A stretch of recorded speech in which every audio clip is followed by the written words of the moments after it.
माननीय समाज कल्याण मंत्री जी, अभिभावक तुल्य महानुभाव एवं मेरे प्रिय सहपाठियों, आप सबको मेरा नमन।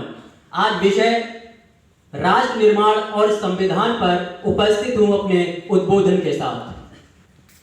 15 अगस्त 2022 को लाल किले की प्राचीर से राष्ट्र के नाम अपने संबोधन में भारत के प्रधानमंत्री श्री नरेंद्र मोदी जी ने भारत को एक विकसित राष्ट्र में परिवर्तित करने का दृढ़ संकल्प लिया और एक राष्ट्र होने के नाते ये एक जरूरी मकसद भी है।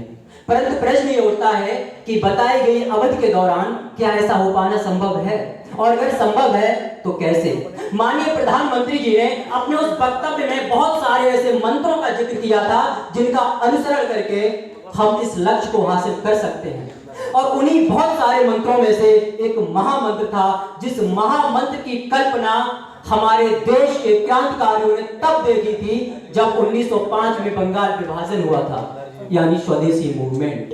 उस महामंत्र की कल्पना हमारे देश के संविधान के नीति निर्देशक तत्वों में देखी गई। उस महामंत्र की कल्पना महात्मा गांधी जी ने सूक्ष्म, मध्यम एवं लघु उद्योगों और पंचायती राज को आगे बढ़ाने के संदर्भ में देखी थी।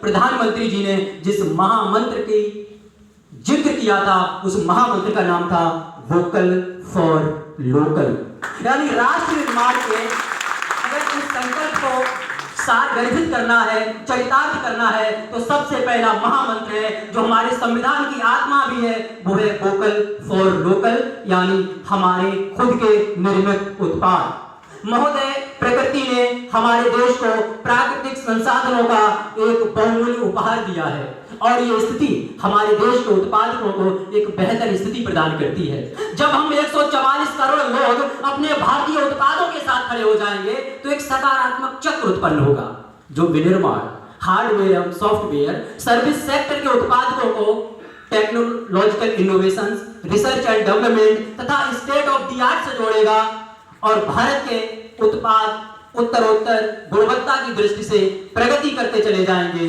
और वह दिन दूर नहीं जब हमारे लोकल उत्पाद ग्लोबल होंगे। महोदय, जब हम 140 करोड़ लोग अपने भारतीय उत्पादों के ब्रांड एम्बेसडर बन जाएंगे तो हमारे उत्पाद एक नई क्रांति की तरफ बढ़ते हुए अग्रसर होंगे। तो आइए इस बार हम सब मिलकर ब्रांडिंग करते हैं पश्चिम बंगाल के हिमसागर आम और वाराणसी की गुलाबी मीनाकारी की। चलिए इस बार मिलकर वोकल होते हैं गुजरात की टांगलिया शॉल और गोवा के खाजे के लिए।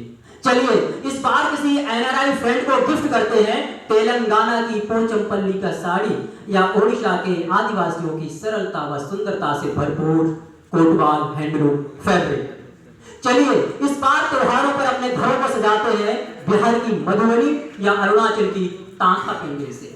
खरीदारी किसी मॉल में हो या ई कॉमर्स साइट्स पर सबसे पहले देखते हैं मेड इन इंडिया का लेबल और बनाते हैं भारत को वैश्विक आर्थिक महाशक्ति। महोदय, हाल के कुछ दिनों में जब हमने दीपावली के दिए पास के रमुआ के चाक से खरीदे, जब हमने लोकल सप्लाई चेन पर भरोसा दिखाया और जब हमने किसी बाहरी वस्त्र के ब्रांड्स की जगह अपने खादी के लोकल गारमेंट्स को वरीयता दी, तभी हमारे देश का रथ बढ़ चला विश्व की सबसे तीव्र गति से बढ़ती हुई वैश्विक आर्थिक महाशक्ति बनने की ओर। महोदय, हमारे देश का राष्ट्र निर्माण का स्वर्णिम स्वप्न तभी साकार होगा जब हम अपने मौलिक कर्तव्य, जिसकी संख्या है 11, और अपने अनुच्छेद 21A, अनुच्छेद 45 में दिए गए समस्त कर्तव्यों का निर्वहन करने लगेंगे। यानी जब हमारे देश के बच्चे की उपस्थिति होटलों, ढाबों एवं चाय की टपरियों पर न होकर अपितु प्राथमिक विद्यालयों में दिखेगी। महोदय, हमारे देश के राष्ट्र निर्माण का स्वर्णिम स्वप्न तभी साकार होगा जब हम अपने अनुच्छेद 47 में दिए गए कर्तव्यों का पालन करेंगे, अर्थात हमारे देश की बृहद जनसंख्या के हाड़ मांस का एक भी पुतला भूख की व्याकुलता से मृत्यु को प्राप्त नहीं होगा। महोदय, हमारे देश के स्वर्णिम निर्माण का स्वप्न तभी साकार होगा जब हम अपने देश में महापुरुषों की गगनचुंबी प्रतिमाओं के साथ साथ उनके विचारों को भी आत्मसात करने लगेंगे। महोदय, हमारे देश का स्वर्ण निर्माण तभी साकार होगा जब हम मौलिक कर्तव्य संख्या 5 यानी महिलाओं के प्रति किसी भी कुकृति से इस देश को छुटकारा दिला देंगे। महोदय, हमारे देश का स्वर्णिम स्वप्न तभी साकार होगा जब इस देश का युवा अपने धर्म और अपनी संस्कृति को मानने नहीं अपितु स्वामी विवेकानंद जी की तरह उसे जानने व समझने की प्रबल इच्छा और जिज्ञासा रखेगा।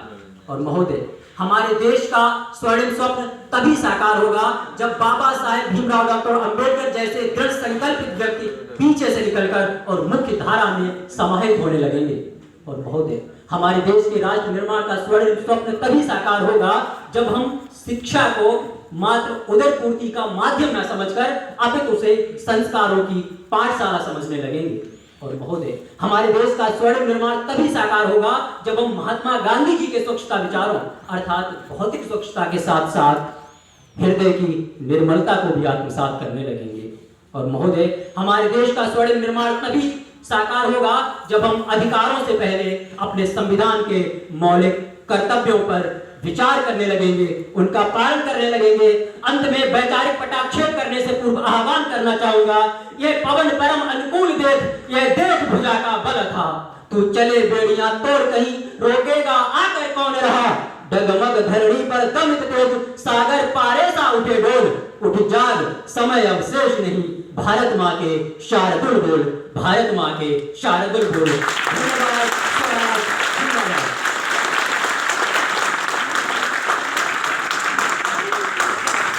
बहुत ही सुंदर, बहुत ही